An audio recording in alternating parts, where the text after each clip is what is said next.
Lovely morning, my people. It's Thursday. Welcome to another beautiful Thursday in the month of July 2025.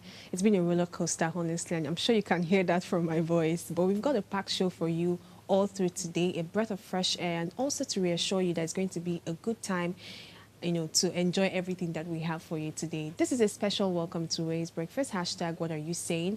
And I'm glad to be starting off this morning with you, my impeccable audience. On this show, you already know we give you the best conversations that shape our future, from politics to governance, everything health. We discuss technology, finance, and of course, trending issues are not left out. Sitting beautifully on this chair, I hope, is your girl, Oluchi Precious Umenka. I'll be your anchor for today, and I'm excited to share this table with the ever radiant God's Beauty Israel. Good morning, girl. Good morning. How are you feeling today? I'm beautiful. How are you?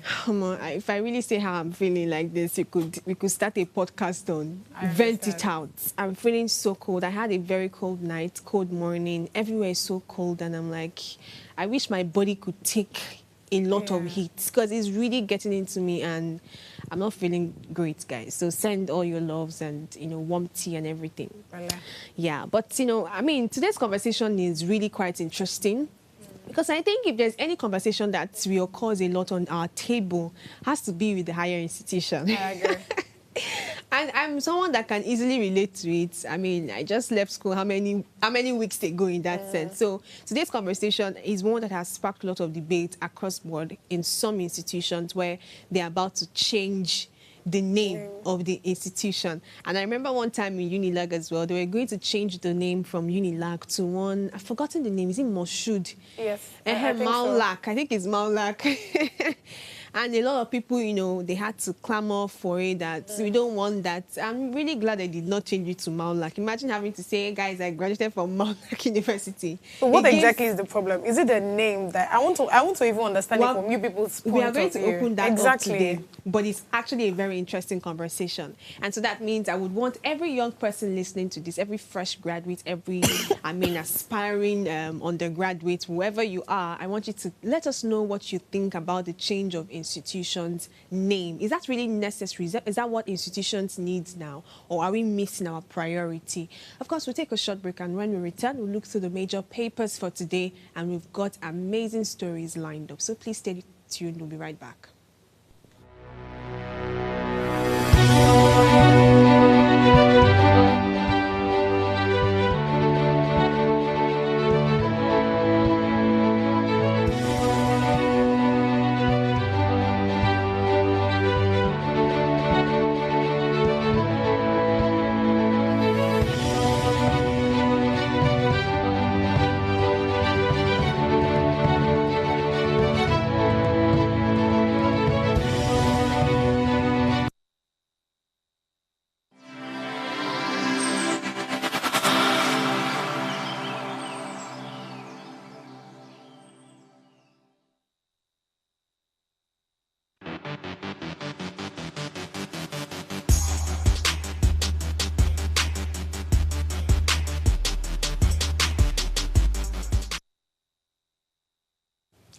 Welcome back, people. I'm so glad to have you join us again this very cold morning. Our phone lines are open. Please call us on 0702-500-7749 on 0701-424-2420. And if you're yet to subscribe to our YouTube channel, join the 40K Plus that we have at Official Upgrade TV. Click the subscribe button, like, share the link, tune in to channel 145 on your Go TV, and don't miss this for anything. Starting with the headlines review this morning, I'll start with God's Beauty for the international papers. Straight into the New York Times newspaper. At the top left column, we have Combs avoids life in prison and split verdict.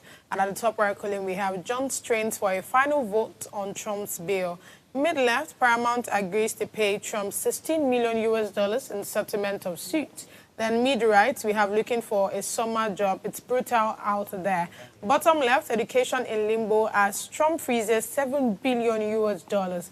That's actually not even sounding nice. I mean, in my opinion.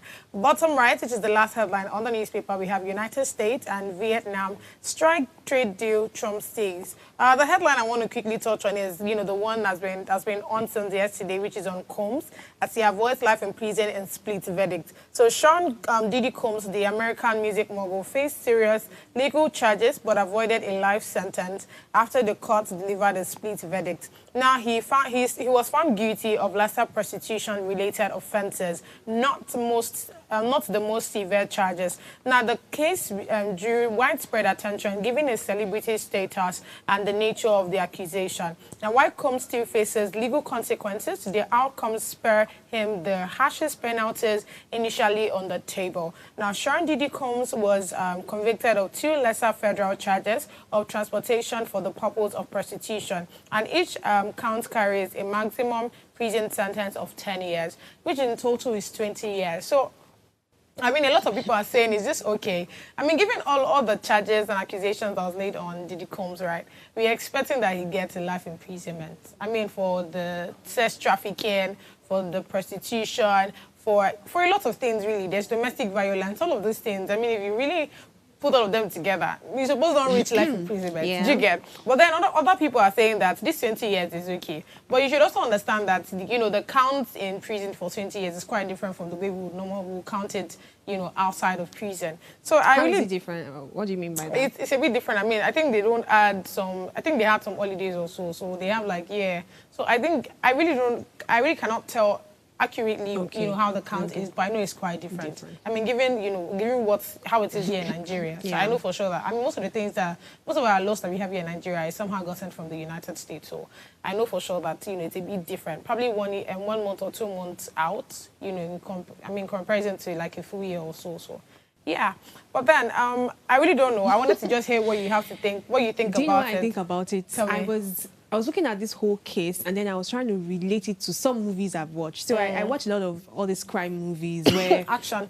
Not action movies, basically. Oh, okay. So the ones is there that any have crime to that do... don't have action? I don't think so. I mean, there are other crimes that there are legal involvement there. Okay. So there's no fighting and blood in it. Basically, there was one I watched one time, and I realized that there was a way the lawyers were trying to manage things, in the sense that they've known that this has gone out of proportion. They know that in the way it's looking like it's life imprisonment for you. So there's this trick where they ask you to plead guilty to some certain crime, so that the jury is going to give you a lesser verdict and all. So when I saw this news yesterday, I feel like that's what happened actually. It's giving that vibe. We can't be absolute, because that would be speaking against the judiciary over there and saying that, are you trying to be shady in your dealings?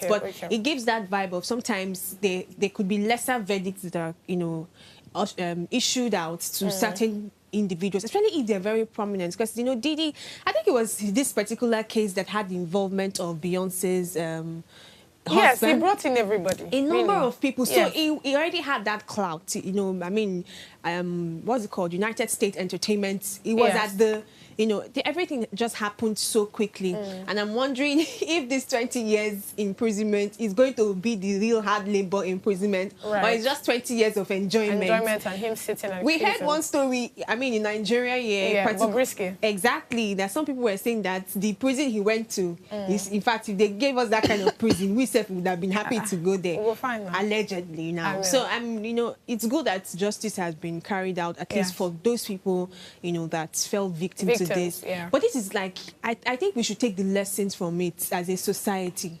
Do you understand? Let's not be too liberal with certain people of influence and let them just go away with certain things just because we feel like, oh, they're influential, nobody can call them to book. I'm glad that, I don't really know how the case started, but the fact that some people were abused, I mean, the prostitution that has at least been charged guilty, it's not a thing that should be heard from someone of influence as such. And there are many stories like that go uncovered. I mean, we're happy today that justice has been brought for Diddy. How many Diddies are there that they've not caught? Do you understand? How many are hiding under some philanthropic activities? How many are hiding under some shady entertainment? How many are they? And I'm hoping that this is a call to action to make other people, especially the ones that are abused, to speak out so that we can bring these people to book. And but of course, not speaking out without evidence, so please. Without evidence. Is important. I mean, to be honest, the reason why we are able to get to this, imagine, do you know this is quite fast? Yes. Exactly. The fact we were able to get to this was because there are lots of evidence. I mean, we saw where Diddy was, I think it was beating his girlfriend, his ex-girlfriend or so. I mean, there are lots of videos, of him, beating people violently and all of those things. So yes, and to that's why we're able to get to this point. Yeah. Just know that what's that proverb? Your days are numbered. It's numbered. Many days for the thief, one day for the owner. All right, let's move away from the international papers, and the local papers has some interesting news this morning. Honestly, we are not ready for it yet, but I'm going to let you in on that. 2027 elections, Atiku Obi Mark launch ADC to unseat Tinubu. Over 20 ex-governors, ex-APC, PDP bigwigs, Buhari's ministers join coalition. ADC faction rejects takeover. Man and marketers rally for refineries. Privatization as $3 billion repair falters. U.S. jails France-based Nigeria 41 month for $8 million fraud. Reps seek emergency relief for Niger, Kwara flood victims. And above the major headline for the Punch, we see Nigeria must review 2025 budget to avert crisis. And this is a warning from the IMF. Before let's move away from insecurity and, some other pressing concerns in our nation and talk about this whole 2027 stuff again, because it's making so much fuss. On Monday, when we were having a conversation about, what's this thing called? The local government elections happening July 12th, there was something I was emphasizing a whole lot, and that's the fact that as Nigerians, or maybe as a society, the way we see democracy is just focusing on a particular level of government, the federal. Sometimes we don't pay as much attention, to other levels of government. And it is based on different things. There's the idea that, concentrate more on the head. In fact, if we get it very right from that head, even the local part that you're concerned about, it will work well. But I'm wondering if that's really that's how we should really view this thing. So now, we've been having talks about this coalition stuff. It's not looking like the pieces are being put together gradually. Because what the Punch is letting me in on now, I have a lot of questions, but let me let them say it so that God's beauty can let me in on her thoughts. It says former Vice President Atiku Abubakar, 2023 Labour Party presidential candidates Peter Obi, former Senate President David Mark, and other coalition leaders have officially adopted the African Democratic Congress as a platform to spearhead President Bola Tinubu's defeat in the 2027 election. There's no paragraph as beautiful as this in a long time. The way this was put, it's giving a lot of things. So let me continue. It says, let me just go on. During the unveiling held on Wednesday, in Abuja, Mark and ex-Osun State Governor Rolf Aregbesola were announced as the interim national chairman and secretary of the ADC, respectively. Meanwhile, ADC's 2023 presidential candidates Dumebi, Kachiku, and other members of the party's old bloc criticized Atiku and Obi and others, accusing them of hijacking the party and claiming they lack the capacity to lead. In a separate response, the PDP acting national chairman, Umar Damagum, maintained that the party remains united and warned that there will be consequences for members undermining the PDP in the name of a coalition. I'm seeing like three wars happening. Yes. And what I'm saying is that APC is just looking at everybody like, you people should be fighting on our behalf. Do you understand? Because what do you mean a coalition to have? There was already an existing party, that's the African Democratic Congress, and it looks like hijacking in that sense because Atiku is coming from LP, Atiku is coming from PDP, Obi is coming from LP to form a coalition in ADP to bring down to bring down, the president for 2027 election. And I'm wondering, is this the right step to take, basically? Because this particular party had somebody. I mean, what's the name of the candidate they had in 2023? Dumebi Kachiku. This was their own candidate. Who is now going to be your candidate from this place? I know there will be primary elections and they will eventually have to decide. But that's going to cause another form of, I don't even know how to explain it. I'm trying to look for the perfect word, but it's going to take away the attention, or how I put it, the real attention we need to have for the elections itself. It looks like we're going to have two kinds of conflicts. We're going to have in-house conflicts, and then now bring it out again. Conflict. Because how many people now we are going to context for this stuff? We know Obi. I think I watched one video recently where Obi came out to state some things that he plans to do in 2027. I'm not really sure how that's went, but we can see that it's already fueling in him that you want to. Moreover, there is, think of any candidates that probably lost the election. Many times they always come back. So it's not like they lost and they're, well, I'm not interested again. So that means it's on Obi's mind. It's definitely on Atiku's mind because he has always had this for too long. And this particular person, I'm just hearing his name for the first time, Dumebi Kachiku, it's on their mind. So how exactly do you want to bring down this particular administration if that's your house? It's not even looking, it's looking very unsettled. When I saw this news, I'm like, this is really unveiling quite beautifully. And I think we have a year and some month to see how this, unwraps. And stay tuned. Of course, we'll bring you all the GCS details. Also, Politics Uncensored will give us all the details as well. But what do you think about this news? This is actually, it's quite funny. Let's start with that. It's funny. And I like where you said that, with all of these problems happening, we'll somehow, it will divert our attention from, we focusing on the main election to come. Now we are thinking of how, back of my head, how exactly is, I love the, how both persons, that's Atiku and, Obi, has come together and say, okay, we are ready to do this thing. I love that part. But the part where they are now, with a party that feels like they've been hijacked. Not even hijacked in that sense. But to be honest, I don't think I've heard of that party before. Yes, that's one. Now, because if you're looking at, defeating, which I don't think is supposed to be the goal, actually, but then if the goal is to defeat the president, that's quite, again, I don't think that's the goal, but I don't think that is what the goal should be. Do you understand? But if that's the goal for them, right, to defeat the president, I don't think they're not taking the right route or the right road. Because they're actually supposed to be, is that we are supposed to see the LP, Matiko coming to LP. Because LP is already an established party. Like when I say established, we already know that this party exists. Everybody all over Nigeria knows that there's a party called LP. Do you understand? Or we see, what is the name now? We see Obi going to PDP. But starting up, going for a party that is already existing that we really don't know about. That's a bit dicey. To be a major compression where we're bringing PDP, LP, ADC together. To be honest, if it's going to look like that. If that comes together, do you know that? Then I can say this will stand a chance in beating. Because look at it. It's not just going to be only a Lagos thing. Now, you don't forget that both PDP and, like I said before, both PDP and LP, they are established parties. And they have, in different states, and in different communities in different states, there are people that already support one of these parties. So imagine both parties coming together. Then I can say they stand a chance because in every community, in every local, entity, they'll be talking about it. Oh, PDP and LP don't come together. Say, you will be PDP person, go one vote. Me will be LP person, go one vote. I don't know if you get it. Yeah. Then I can say they stand a chance in, defeating the president. But this one, they're going for a party that is not really known. Yeah. I don't know.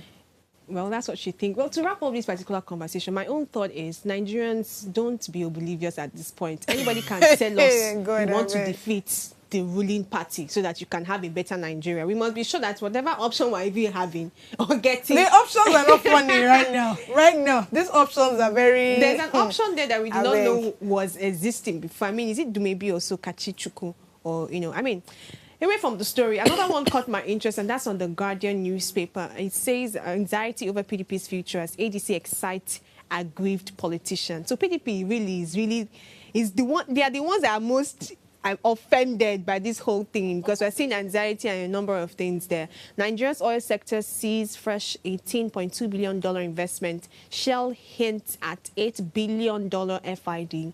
Mokwa flood. Lawmakers warn of disease outbreak in Niger. That's not what we want to hear. Flood already did them dirty, as we'll say. And now having to hear of diseases as well, it seems like the problems just keep compounding. Federal government raises concern over 75% decertification in northern states. PDP threatens sanctions on members demarketing party. National Assembly faces gridlock as reps halt consideration of Senate bills.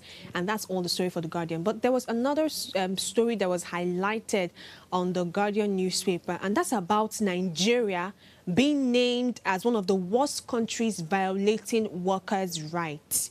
According to the International Trade Union Confederation, that's ITUC Global Rights Index 2025, workers' rights are collapsing in most parts of the world. The report says workers' rights are in free fall across every continent, with Europe and the Americas recording their worst scores since the index began in 2014. Nigeria has joined Bangladesh, Belarus, Ecuador, Egypt, Eswatini, Yamana, Philippines, Tunisia, and Turkey as the worst countries violating workers' rights. I think Nigeria and Egypt has to be the African country here, and I think this is a conversation we need to open up even much more. I was telling our producer this morning that, this is something to open up. What exactly is workers' rights? And we as workers in Nigeria, do we even know when our rights is being violated? What are the rights that needs to be protected? Sometimes we don't. Sometimes we see some things as favor.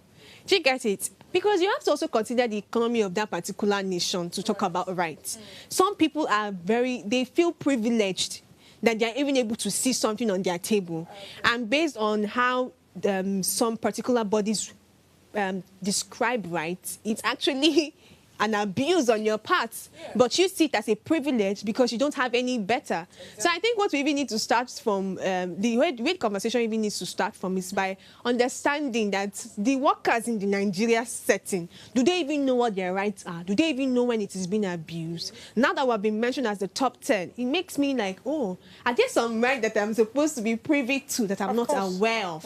And I think this is not how I want our country to be, named. I don't want us to. It's saddening when you see that you are topping the charts in things that don't make sense. It's a very saddening one. Wow. But I'm hoping that this will spark the kind of conversation that we need, so that people are enlightened, they know what needs to be corrected, and progress can be made.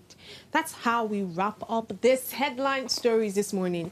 I came to this office quite cold, but having to read the papers, I'm already on fire right now. I mean, that correlation is a lot. That's what the headlines can do to you. And of course, if you have anything to comment, you can definitely head on now to our YouTube page, drop 1 or 2 comments, and let's know your thoughts on the coalition story, on Didi's verdict, on this workers' rights, and everything that has been mentioned so far. And of course, we'll read them. We'll take a short break, and when we return, we're heading straight to our conversation for today. Stay with us.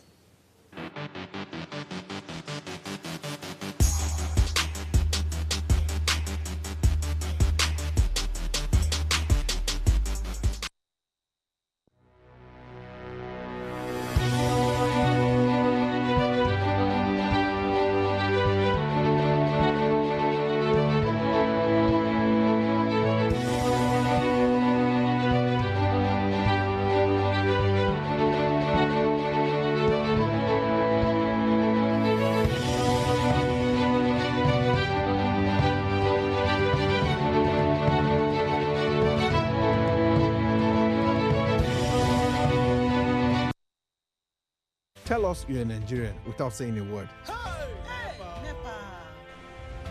Energy security is one of the most pressing issues for many developing countries like Nigeria. And if there's going to be any meaningful progress, addressing our energy issues is non-negotiable. I need to see light from my house. Make them do something. Band A is expensive. I literally have to turn off all my appliances just to reduce costs. We need light. Introducing the Energy Outlook, your go-to show for everything energy. Every week, we'll bring you the latest insights, innovation, and in-depth analysis of Nigeria's energy sector. From policy discussions to regulatory insights, we'll analyze the key decisions influencing growth and sustainability in the energy sector. We'll bring you the human stories behind the headlines, giving you a personal perspective on the broader energy challenges. Join me every Friday at 6 p.m. for the Energy Outlook, your guide to the future of energy, where energy means business.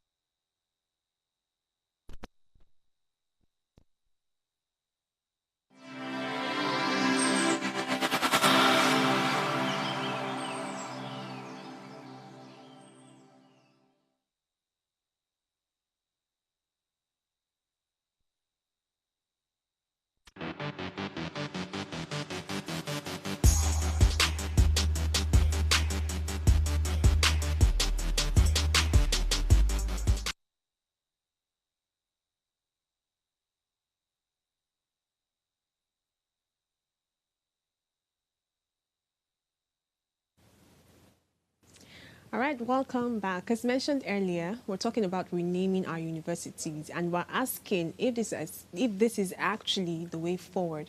Students of the Polytechnic Ibadan have been protesting against the Oyo State government decision to rename their institution to Omololu Oluloyo Polytechnic in honor of the late former governor and pioneer rector, Dr. Victor Omololu Oluloyo. Pardon my pronunciation.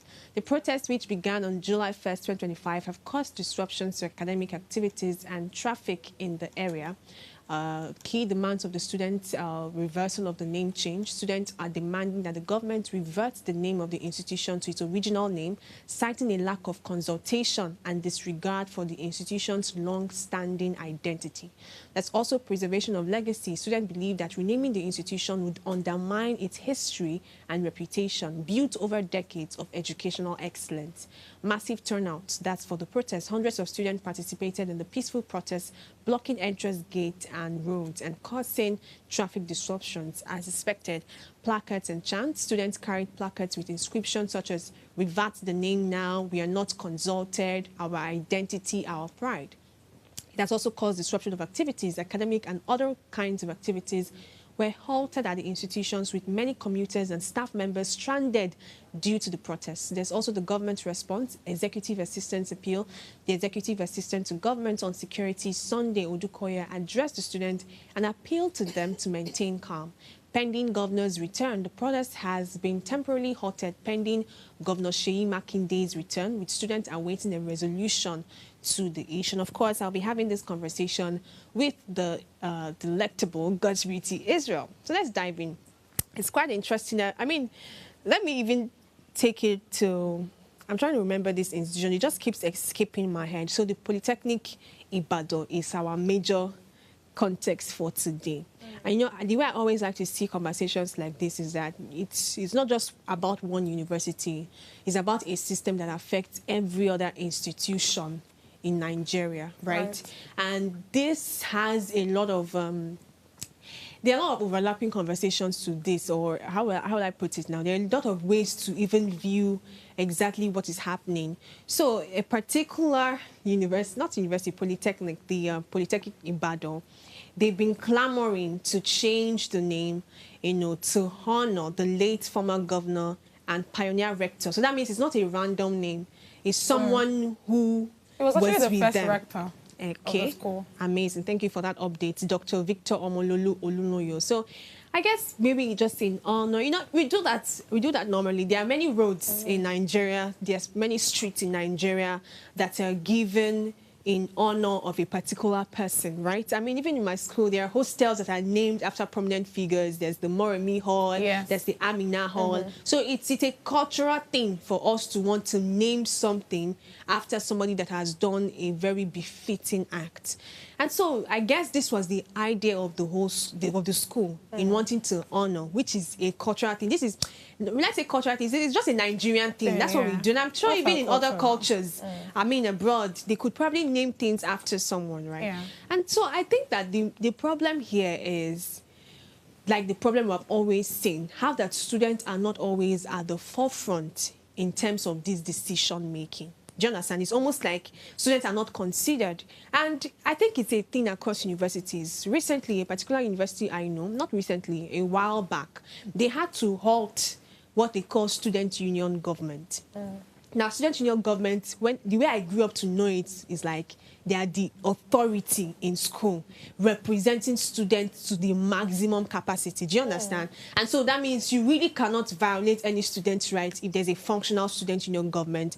And the people that are usually there, except maybe the few corrupt ones, there are people that are very active, enthusiastic, ambitious, and they have the students' rights at the forefront of their mind. Do you understand? So in this particular institution, they had to halt it. I'm not even going to spill out the institution. You might know the institution. They had to halt student union government and say, we don't want student union government anymore, because there was a major strike not strike, there was a major protest. It was a terrible, catastrophic one. I mean, properties were destroyed, different things happened. I've forgotten the major context, but after we've seen that a lot of bloodshed in that sense, but not necessarily bloodshed, had happened, the administrator said, okay, there won't be student union government anymore. Nobody is representing the students. So the best that they could have was now having this representation in departments. So rather than the school having one SUG that is usually the most powerful. I mean, if you watch some Nollywood movies, then you see them in their cars. They used to have their own lodge. They speak very fluently. They're usually in political science or law.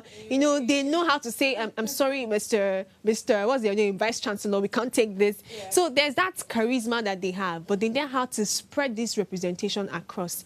And guess what? What eventually happened afterwards? Students' rights were basically trampled. And I would say trampled because there are certain rights we know that it wouldn't have been, if there's certain things that happened that we know that it wouldn't have been like this if we had someone representing us. Across departments, there's only little that you can do. Your jurisdiction many times lies in your department. When it comes to the major things that happen with the Senate House or, you know, the Vice Chancellor and, you know, the administrators there, you really can't say what you want to say. So I feel like maybe across some other institutions, even if they have SUG, there's this trend where I see that students' rights are not being trampled. Because to me, I feel like the whole essence of democracy even starts from the higher institution. The higher institution to me is like a world on its own. It's like it's mirroring the society. Yes. It's mirroring the society in the terms of leadership, structure. Do you understand? I mean, conversations, just name it. I mean, different tribes come together. It's usually a very vast environment. So, to me, if you're entering the university, you are entering another world on its own. So, if we have something that's supposed to mirror the society now, trample a lot on what is basic democracy in that sense, it shows that there are a lot of things that we need to start readdressing. So that's where I'm going to start this whole conversation from. I want to just start the conversation from I want to hear your own point of view. What do you think about the fact that there is subtly, you know, that trampling of students' rights across institutions? So if I'm to get you correctly, you are saying now that, you know, changing of this polytechnic's name to, you know, this late man is, you know, is it something, are you saying that it's not against the students' rights? What I'm saying is that there's a bigger picture to what is happening. It looks like a change of name. And it's like, oh, students, what's your business? We have changed it. But eventually, these same students are coming out to say that you can't just change a name that we are used to. We are the ones graduating from this polytechnic with this name. We also have a say here. Why are we not consulted? Why are we not spoken to? Why don't you have conversation with us? Why just out of the blues a change of name is happening? So I'm saying that, yes, it looks like a very trivial discussion, change of name. But the bigger picture to it is that student rights doesn't seem to be treasured in higher institutions, basically. Because they feel like any major decision that is to be made, the administrators, the ones at the top should do it, and students should take it. So I'm asking you, do you think that that is actually how an institution should be? Looking at the fact that institutions somehow mirror the larger society. Okay, so I get you. And I feel like you've actually just answered this question by yourself, to be honest. So I don't think that, you know, there are certain things that, you know, when the big persons or the people on the seat are making certain declarations or certain laws or certain, you know, rules in that sense, they somehow they also need, you know, to hear what the students have to say, what their opinion would be in such situations, right? But bringing it to the topic of today, right, I actually don't think 100% if the input of the students were 100% needed, because given why exactly they were doing it, I get the point. I mean, from all the things you've said, you literally just said that, oh, you know, they would have told the students they cannot just change the name. You know, this is a name that they're already used to. But then don't forget... There should be proper consultation with the student, because eventually they told the students as announcement, we have changed the name, and it caused a revolt. So I'm sure that revolt wouldn't have happened if there were conversations maybe with the leaders, people representing these students with the administrators. Should I be honest with you? Please be honest. The angle I am actually looking at this story from is the changing of name actually even necessary, right? That's one point. Secondly, Are we not supposed to be more concerned about, ensuring that these people are well educated, every other thing are put in place? Like, changing of name, really, I'm just looking at it, just like you said, it's probably it's something that you guys would have probably just taken. Okay, they don't change name. Okay, let's keep it moving. I feel like that's what I would have probably done.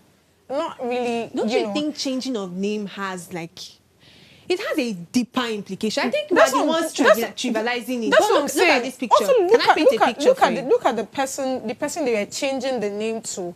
If you look at the man's biography and everything the man has also done, you understand that his input too cannot just be, it's not tough. That's also another angle. So I get you, but then you should also look at the other side of it as well.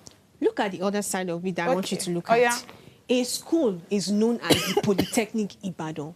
When these individuals graduate and they go to look for jobs in that sense, there are companies that will ask, what school did you graduate from?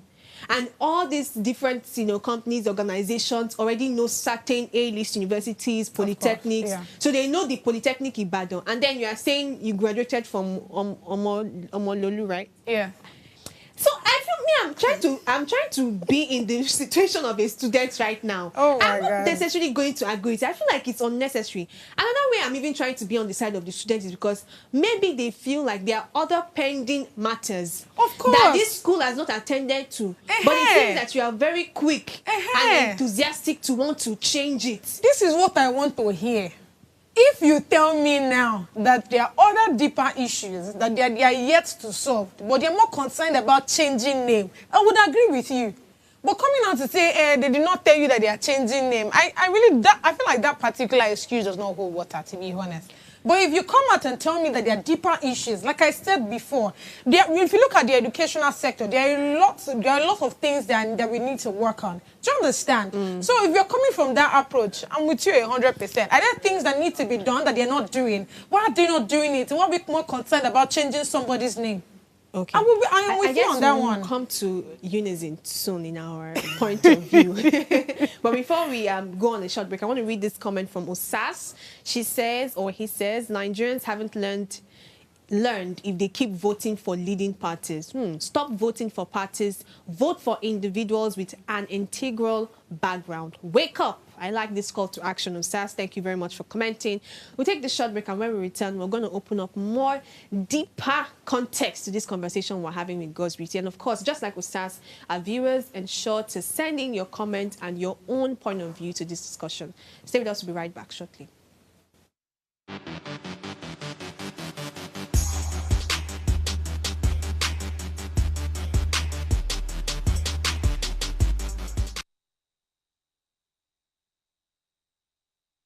Life is made up of moments, some that fill us with joy, others that test our strength. Welcome to Heartlines. This is our space to explore the highs and lows of human connection, the love, the heartbreak, and resilience that shapes our life. From relationships to friendships, parenting to partnerships, and so much more. Every week, we share stories and conversations that define us, navigating love, separations, the struggles of parenting, dealing with anxiety and managing the pressures and stress of life. Real conversations that bring us closer, helping us heal, grow, and connect. So join me Mondays through Fridays at 10 p.m. for Heartlines, the show where we connect hearts, have real conversations with real people, one story at a time.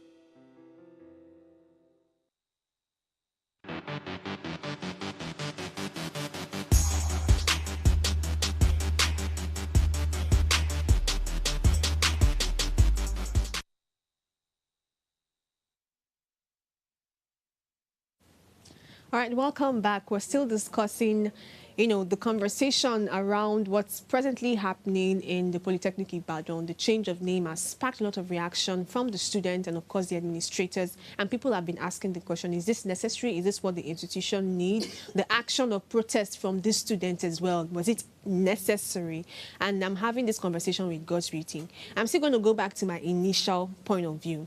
And that's the fact that let me even say start from here. So looking at Unilag too, right? Maybe this polytechnic, they've seen presidents, they've seen that other institutions that wanted to change their names fought for it and it was taken back. For example, University of Lagos. Thank you, Peter, for helping me with the callback. They wanted to change University of Lagos to Maulak, Moshood Abiola, pardon me, the University of Lagos, and then people fought for it. So it wasn't just students that fought for it, it was also the alumni, because they didn't want this. I mean, because it's the student that's eventually carrying these certificates. If they hold, you think it's trivial, but it's not exactly trivial. There's a level of pride that comes with a certain name that someone has been used to. Do you understand? It takes a lot of psychological, how do I put it, shake off to like, oh, this is the school I'm graduating from. It looks very trivial, but to me, I'm seeing the fact that myself, if I'm in that polytechnic in Badon, I will not agree. Which one is Omololu? I mean, honor to the person that they want to, name it after. But this is my facial reaction. Let us talk about other matters, right? Now, going back to the protest that happened. So now, protest always doesn't end up well. Many times. So looking at this and not wanting to just give the students kudos, do you think having to protest, having to cause disruption in academic activities, disruption in the roads, cause traffic and all, was a necessary way to bring their own contribution or their own point of view to the administrators there? Do you think they could have done something different? Maybe have representatives that they will send to go and have a conversation with them? Or do you think this protest is what will even get the answers quickly? So you know how it is here in Nigeria now. We actually just believe that if we have a problem, just protest and it to be solved. I mean, we've seen some protests that after we protest for a while, they give us a bag of rice. We shut up, So to some extent, that looks like good news in that sense. I mean, either the price of rice reduces or in some states, you see the first lady is sharing rice and all. But that's by the way. Now, coming back to this, it just makes sense that, I mean, their call to action would want to be, oh, let's protest, let's tell them that we don't like this thing at all. But I actually would believe that they must have, called their people that are above them, people that are supposed to represent them, to go and, speak to the authorities in that sense and let them know that this name that people want to change, it didn't work, or it didn't align with our values, So I believe that conversation must have taken place before they decide to, go into the streets to decide to protest. But yeah, I think it's a good one. But then the problem now is, after protesting now, whatever they must have said be taken up and say, okay, you know what, these people have talked about. I think there's also government intervention, because the intro I read said that Governor Sheyi Makinde is supposed to like make a commentary or so on this particular conversation. Let me read this comment from someone here. I mean, still Osas. Osas says Nigeria only likes giving things a facelift rather than core issue. It's changing the name of the school of utmost importance rather than other issues in the school. Exactly, because I told you that the university mirrors the society. They are also mirroring the way the society handle issues. Exactly. Look at our country today. Our country has a number of things for us to focus on. But every time we read the newspaper, what do we see? Very trivial things. It's how we said it to you. No, to be honest. Very trivial stuff. From trying to sign a bill that really doesn't hold water, to focusing on this, to doing that, to having construction of building be on the headlines for months. So it really shows that eventually everything that we do, it will be replicated in different places. So I think the administrators in school too, instead of focusing on a better conducive environment for the students, I mean, we've had a lot of conversations recently that certain, the NUC had to say that some institutions have been bribing their way into having some courses accredited. So that means we already have a foundational problem of some universities not being equipped enough to handle some courses. That is a problem. Right. So why don't we have the infrastructure for it? Why don't we have the right lecturers for it? Is this not a concern? This is even a polytechnic, and we've heard many times that polytechnic are not very well structured. Exactly, they're not well structured sometimes. Are not, because they're very practical intensive. So you need the extra man, even more than a university to allow your students graduate the way you want them, and even stand a chance with people coming out with BSc and all of this. So if you have all of this at the forefront of your mind, and you now say you want to change name, because these students are already angry. I see the whole thing as they are, you know, when you are transferring aggression, or what's this psychological term where you are angry about something, and because you do something else, I'm now going to channel the anger to what you have done and make it look like it's a big deal. Problem, I can tell you for a fact that if this school was running properly, if these administrators were doing things well for the students, like I mean, talk about, you know, affordability of school fees, talk about many things that students always like to see. If this was happening and it was functional and you change the name, nobody is going to talk. Right? Nobody is going to talk because they're like, oh, that doesn't really matter. We have things running for us. But things are not running, and let's not even sugarcoat it, in many institutions across. I agree. Even in the country. And then you come to change name. That protest is the next thing that you're going to see. Do you understand? So we were going to be wrapping up the conversation so soon. But there are two things I want us to really focus on. And that's the fact that how can students be further, how can we have students be more involved in certain administrative responsibilities in school? I told you of an example of a particular school that had their SUG scrapped. A lot of school of thoughts have come out to say it's necessary. Why? Because they think that some student union governors or leaders are corrupt. Sometimes they are unruly in the sense that they just like to instigate chaos here and there, and many times they can hide under the camouflage of representation, but at the end of the day, they are doing things that are worse. But how having to now go the extreme and cancel this in some universities and have just little representations here and there, is that how the university is supposed to be structured? What better way do you think that we can have students, you know, become much more involved in administrative processes in the schools? So I think that the first way to even start with all of these things is first off to even have the right people on the table. Because when you have the right, I mean, imagine you want to go and get something. If you have the right person that wants to sell for you, you'll be excited to want to buy from that person. I mean, that's how we get that customer relationship and all. So imagine we have the right people on board that are ready to listen to what everything the students have to say. You'd always see them want to be invest, in everything that has to do and be on leadership. They always want to be concerned. Oh, this one that they're bringing this thing, what's this about? Let's go and check it out. When there's that, in that relationship. And I think that's where we should even start from, right? Now, the part of, scrapping out the representative people that are supposed to represent the students. In some institutions, not in many institutions. Yeah, I don't think that's something that works 100%, because then how are you able to understand what the students actually need? Do you understand? Like in this case now, imagine they don't have a representative. I mean, that's why you would see all of them out, protesting, because they know there's nobody that's going to fight for them. There's no one person that they can call upon to fight for them. So you see everybody on the streets wanting to, speak for themselves and all. So to avoid things like that, you now need a representative, someone that will be there to represent the student. So I feel like, like I said earlier, one of the ways that we can ensure that, we see students want to put their hands into things like this, want to check in, want to invest, want to be around, leadership and understand what's about. It's first of having the right people, on the seats, and them giving out stretching out their hands to show that they are actually here to hear what the students have to say. Yes, very true. And speaking about right people, I think I would like to take this conversation to speak to students generally across board. There was a time a friend of mine was saying that we complain a lot about our country. That's like, it's a song now. Yeah. Everybody is complaining. But I said that some of these corrupt people start from the universities. Even with student leaders. Yes. I've been having this conversation trying to take the side of the student themselves as one who is still a student in that sense. I mean, I've had that student feel. So eventually I would like to say, yes, students, we no go green. We have that vibe of Luther. Every time we no go green. But even as students, we also should set the right example, because there have been over time questions and, concerns of the integrity of some of the students. You can even test a man in big things, firstly from the little things that he does. Yes. How faithful are you? And I can even go very practical. In some departments, I'm sure some students are listening to this, and if you know people that fall prey, put them to order.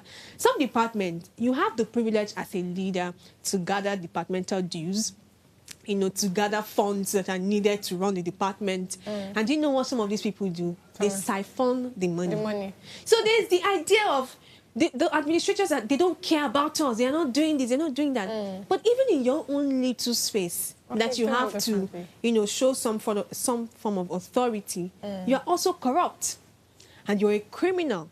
Do you understand? Yeah. So I think all of these things is the reason why even if it's about to be changed, they have a stronghold to say that, oh, we can't even do this because look at this kind of student that we're even producing. Yeah. Do you understand? I know this might seem like, oh, it's not everybody, they are the legit ones, but across board, I've heard of stories of some of them that are very unruly as well. Do you understand? Because student representation, honestly, if you go back in time, it had so much honor to it. It had so much honor because these were people that were concerned about the well-being and the welfare of all the students involved. Do you understand? So it's not just a random. In fact, many times the criteria to even get into that position is that you are academically sound. Yeah. So that means it's not just anybody that is not reasoning. There's some level of intelligence, cognitive abilities. You are there.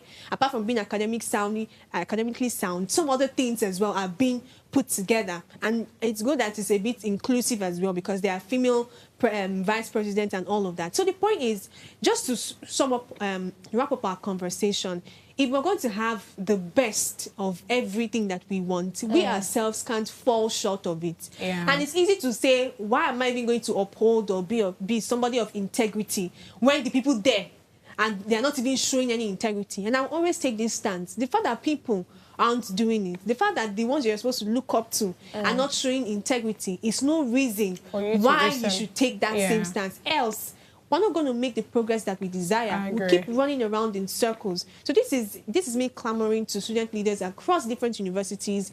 I know that somehow our authority has been siphoned, it's been stifled in that sense, and there's no much looked at that we can do because somebody is shutting your mouth somewhere. Do you understand? I think even the best of itself is we had one. What's the name of this people? Nant, right? Yeah. Yeah. I don't even know how much of responsibility those ones even own. I mean, it's not when we had a conversation with someone that said that they want to call the registrar to order and everything. So the point is, even from our own point of view, how are we responsible as individuals? What are our core values that we are upholding? Do you understand? Yeah. And I'm hoping that this particular story uncovers much more. I think for now, the protest has reduced a bit. I mean, some people have been called to order. Since it has been reduced, you should go back to your learning activity because exams is still going to happen. These lecturers...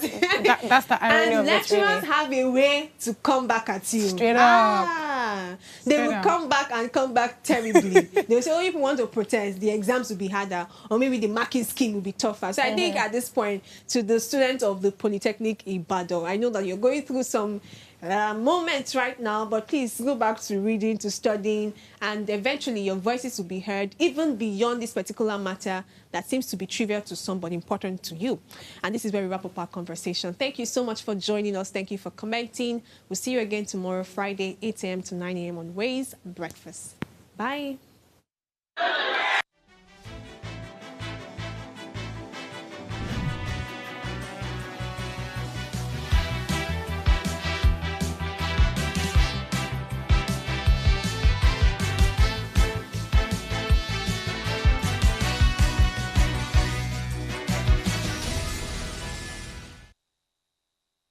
Hello, you. Yes, you. This is Usayome Sale from Ways Prime Time.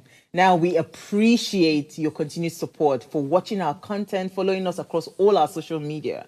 But we've noticed, for those of you watching us on YouTube, 88.5% of you who watch our content aren't subscribed to our channel. Why? Now, if you are enjoying our content, you enjoy our shows, and you want to stay updated on all things Ways, it's time to hit that subscribe button below. Now, subscribing isn't just for you. It's for the growth of our channel. It helps us get bigger and better. With your support, we can continue to bring even more intriguing and exciting content. How about you subscribing right now and being a part of our community?